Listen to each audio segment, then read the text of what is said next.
Wish TV is focused on family and the community and is committed to sharing the stories of those who are making a difference every day. From the All Indiana Podcast Network and Wish TV, this is Behind the Eight Podcast with Wish TV's George Mallet. This is George Mallet. On this edition of Behind the Eight, we talk to News 8's Scott Sander. The longtime anchor of News 8 Daybreak is the quintessential newsman. Each day he gives us the news, and he gives it to us straight. No spin, no hype, just the facts in short, declarative sentences. Scott is a reporter's reporter with an abundance of curiosity about and passion for the community where he lives. In a moment, Scott Sander. Your day moves fast. Your news should too. That's why there's a new and improved Wish TV app bringing you more local news, breaking alerts, live streaming, weather forecast, radar, and Indiana sports all in one place. Customize your news feed to see the stories that matter most to you and get the information you need when you need it. Download the new and improved Wish TV app today on iOS or Android and take News 8 with you everywhere.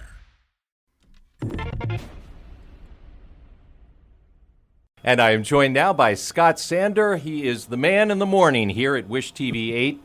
Scott, the thing that strikes me about you, and I've told you this, is the fact that you are old school in that you always come to the set prepared. It's very clear that you have command of what you're talking about. Give me a sense of your philosophy in the morning when you're defending the people's right to know. Well, I figure that there is still a value in any job that you accept, doing it the best you possibly can. And I guess I live in maybe perpetual fear that I will reach a moment where I haven't prepared and something comes up and I can't effectively use the time that people have agreed to spend with me. It's kind of now cliche in television news. We don't waste your time. Right. But that's actually been something I've felt very strongly about for a long time. You and I go back long enough to remember, that the public airwaves, purely broadcasting, predating even cable, it was this precious thing, and you were trusted with it. It was part of the public trust.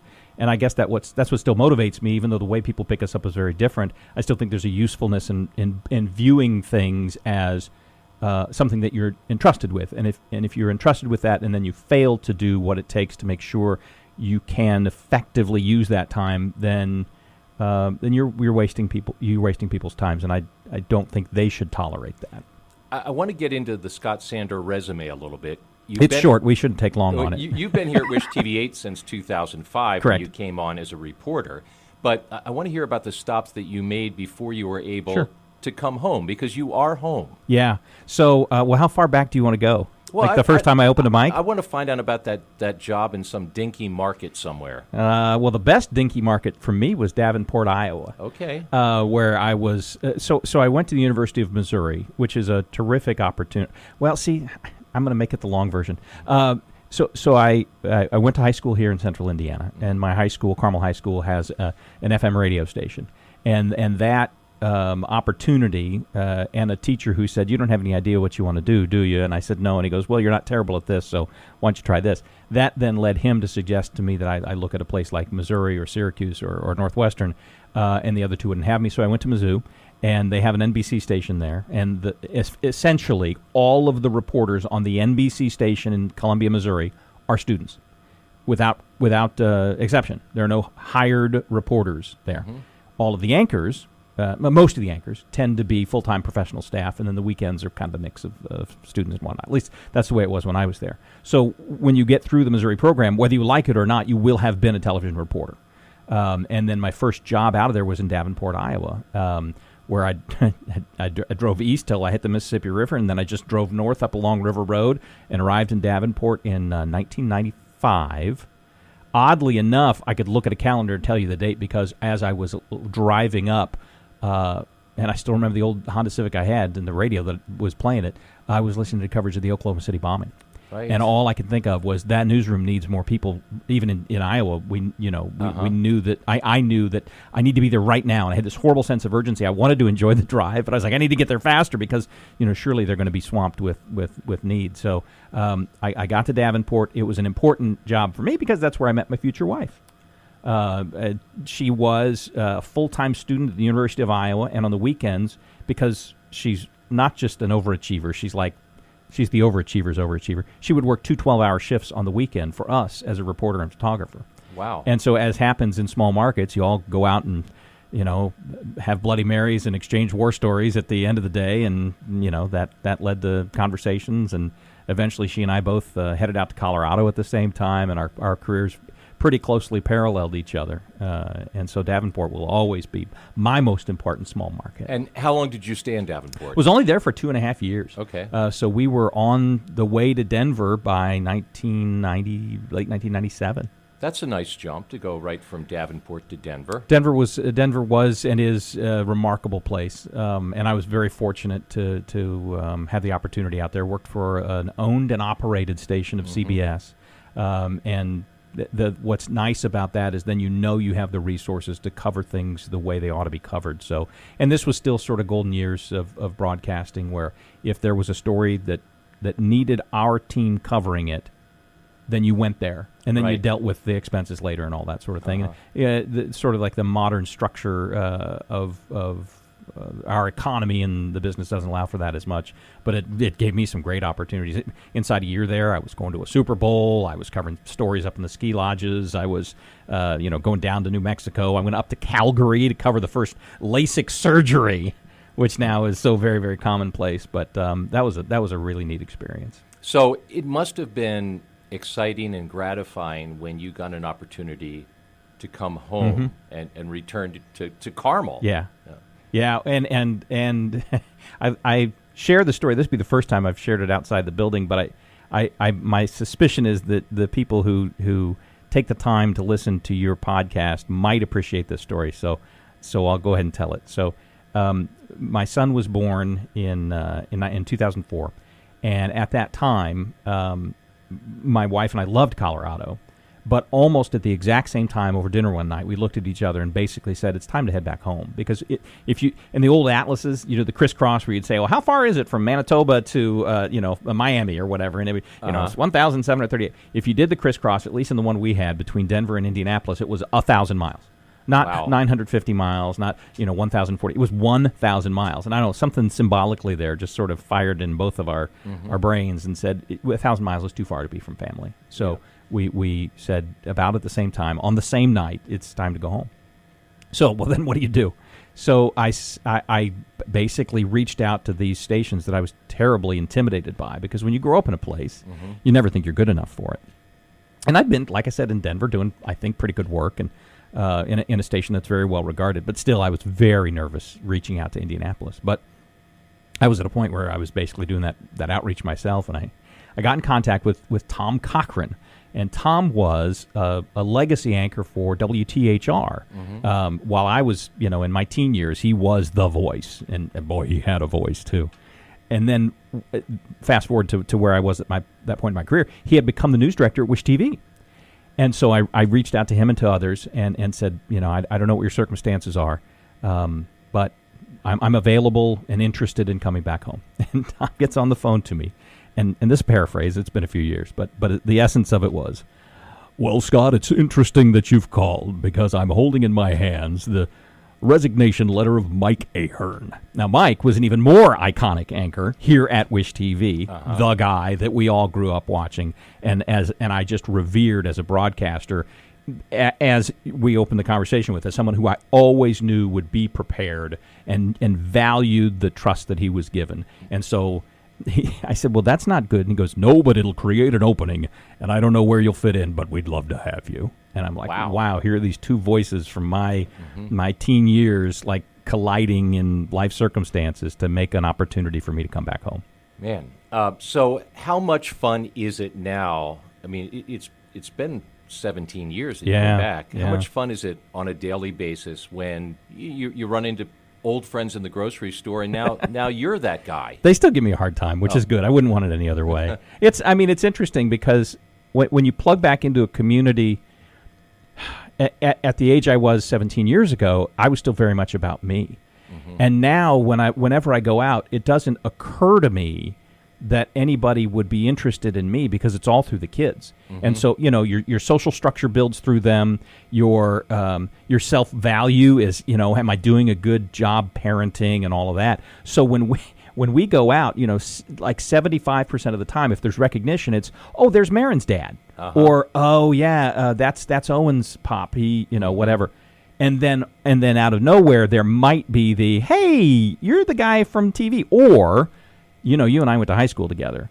But it's now far less common. So the kids get a kick out of it. I get, like, sort of caught sideways by it. But it's nice to sort of be at that point now where it's like, yeah, you've been here forever.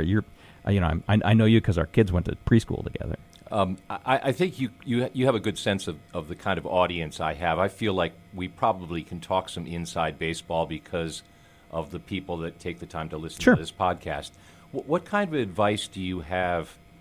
Because I feel like I'm at a loss in advising young people who want to get into this business because the business is in such a state of flux.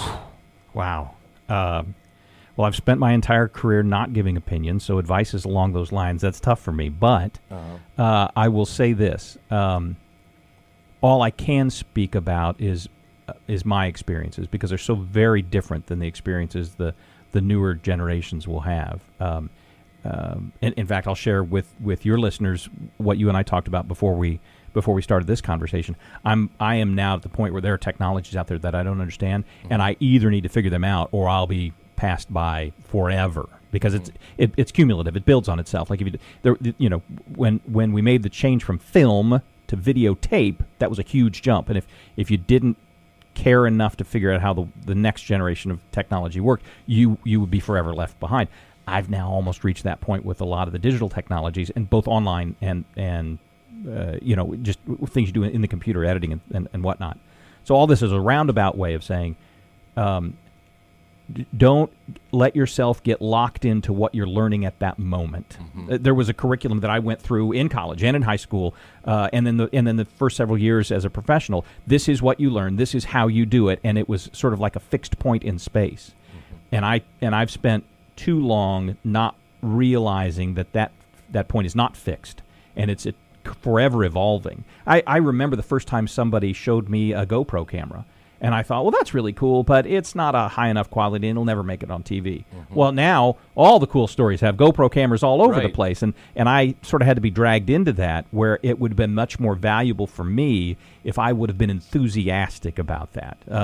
There's that self-help book, Who Moved My Cheese? I'm very guilty of getting fixated on the way it was, the way I liked it, and what I was good at. While other people are like, yeah, that's great, but there's a new way of doing it. It's faster, or it's more effective, or it's more cost efficient, and so this is the way we're moving. And I'm like, but I like this old way. So be flexible in a way that I haven't been. Of course, I would argue that you can still write short declarative sentences, and there are a lot of people that's in short supply. Oh, listen. Okay, so now you've opened up the can of worms. And I forget who it was. It was an author who's been quoted many times, and now I can't remember who it was. But the essence of it is, I would have been more concise, but I didn't have time. In other words, it goes back to that. If there's a value to the time that people are giving as a listener or a viewer, then use that very well and write in a concise fashion that has no artifice, no ornamentation. Give me a subject, give me a verb, move on to another sentence, and fill me with information. Not your opinion, not your reflections. Don't bog it down with a bunch of unnecessary adjectives because we feel somehow like we must comment without commenting all of that. In my view, the most effective news writing will always be tell me something quickly, then tell me something else until you run so short on time there's no time left to tell me things. And that requires rewrites. It requires rewrites. It requires diligence. It requires being open-minded to the way you wrote that is maybe good, but there may be a better way to do it. Other eyes. What do you think of this? Yes, I believe writing should be sweated over. I feel like it should be difficult. And if you do it often enough, then you get to a point where you can do a pretty effective job right out of the chute. And that happens a lot of times when news is breaking. What you're seeing, we'd call it ad-libbing, but it's just writing on the fly. And you can develop that skill, but you have to care about it. You have to want to write well. And there's, I think it was Mervyn Block with the old book was Shorter, Sharper, Stronger. That's what it is. I mean, you're not writing novels here. You're not writing how-to manuals. You're writing news. That means people are paying a degree of attention while they also brush their teeth. Tell me in a way you couldn't misunderstand it, that doesn't tell me how you feel about it, but it gives enough information to the consumer that they can figure out how they feel about it. And yes, short declarative sentences, please. Whoever took verbs out of television news, I want to take them out to lunch and maybe try to convince them to put them back in. Gosh. We could really go off on a tangent, but give me a sense as we wrap up how optimistic you are about the business of television news as a way of people getting the information they need. Gosh, you're asking a cynical old pessimistic guy to be optimistic about something. I will say this. I think that there was a time where I, like most in this industry, feared we're going the way of the dinosaur. And in the last several years, and this will sound very much like I'm being Pollyanna or somehow trying to curry favor with the boss, and all I can ask you is believe me, I don't have time for that. I will say this. Our current owner, for instance, has shown a way for if you understand what you do have and you don't chase down trying to be something that you don't have, you can be very useful by focusing on where you live and what the people who also live there need and want, the issues they face. Local broadcasting, it has the strengths of print journalism in that we've got a newsroom, we've got professionals working in it, we have people who are craving information, who know how to go about getting it, but it also has moving pictures in it, and it has the impact of sound and all of that, and those don't go away. And as much as I'll sit on my phone and scroll and look at all the interesting things that are on the different social media, I, anyway, will still always want a place where I can go and have someone who has curated information present it to me, maybe so I can be doing something else at the same time. But, yeah, I think I am very optimistic now in a way that I may not have been a few years ago, that there will, for the foreseeable future, be a place where we can do what we do, because people seem to, if you do it, gain their trust, and earn that trust over and over again, will want to continue to come back to it. And so, yeah, I guess you've dragged a little optimism out of me. Good. He is Scott Sander. He is the consummate professional, and you can check him out weekdays here on Wish TV 8 on Daybreak. Thank you, Scott. Thanks, George.